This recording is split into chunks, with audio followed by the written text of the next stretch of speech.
हे व असे अनेक महामानवांची जी पुस्तकं आहेत, लहान आहेत पण वाचले की तुम्हाला महामानवांचे विचार हे समजतील। लोकांमध्ये आपण जर वाटली तर खऱ्या अर्थाने आपण महामानवांच्या विचाराने जगलो आणि ती व्यक्ती बंधुगिरीचं करत असेल, लोकांना फसवत असेल संतांच्या नावाने, तर नक्कीच कारवाई झाली पाहिजे।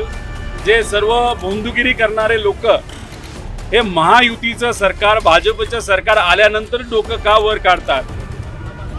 आत्ताच प्रशांत जे सामाजिक कार्यकर्ते आहेत त्यांनी एकतर पानसरे साहेबांची ही जी पुस्तक आहे शिवाजी कोण होता याच्यावर अनेक आवृत्ती त्या ठिकाणी मी घेतलेल्या आहेत व त्यांच्याच प्रकाशनाच्या माध्यमातून महात्मा फुलेंचा विचार हा गुलामगिरीच्या माध्यमातून हे पुस्तक आता नवीन त्यांचं आलेलं आहे, म्हणजे महात्मा फुलेंचंच आहे पण स्वस्तात लोकांपर्यंत विचार जावेत।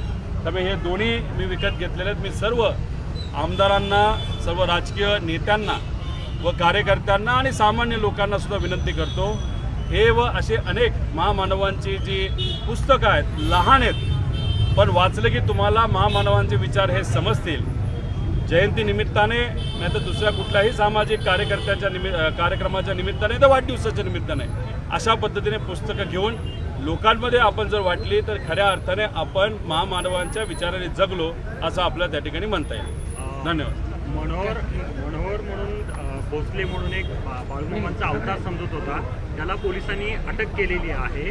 महिलांचं त्यानं देखील शोषण केले अशा प्रकारची माहिती आहे, काय सांगाल त्याच्याबद्दल? अशा बाबांना बेड्या ठोकणं कितपत योग्य वाटतं? बघा, पानसरे साहेबांनी, दाभोळकर साहेबांनी व तशा सर्व सामाजिक कार्यकर्त्यांनी बंधुगिरी करणारे जे कोणी महाराज होते नाही तर लोक होते त्यांच्या विरोधात एक आवाज उठवला होता। आता ही घटना मला अजून कळालेली नाही पण त्याच्यामध्ये तथ्य असेल, पोलिसांनी खरंच त्यांना उचललं असेल आणि ती व्यक्ती बंधुगिरीचं करत असेल, लोकांना फसवत असेल संतांच्या नावाने, तर नक्कीच कारवाई झाली पाहिजे। पण हे जे सर्व बंधुगिरी करणारे लोक हे महायुतीचं सरकार, भाजपचं सरकार आल्यानंतर डोकं का वर काढतात।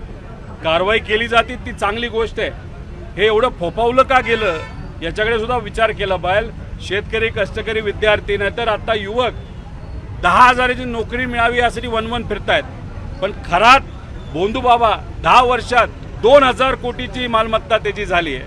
म्हणजे शक्ती मार्ग याला कोल्हापुरातले सर्व शेतकरी विरोध करतात, पण शक्ती मार्ग कुठून जातोय हे बोंधू बाबा खरातला माहीत होतं। जमीन विकत घेतली आणि नॉन टॅक्स पैसा सरकारकडनं त्यांनी त्या ठिकाणी उचलला। म्हणजे या लेवलला बंधुगिरी या महाराष्ट्रामध्ये या महायुतीच्या काळामध्ये गेलेली आहे। असे कुणीही असतील तर त्यांच्यावर कारवाई झाली पाहिजे।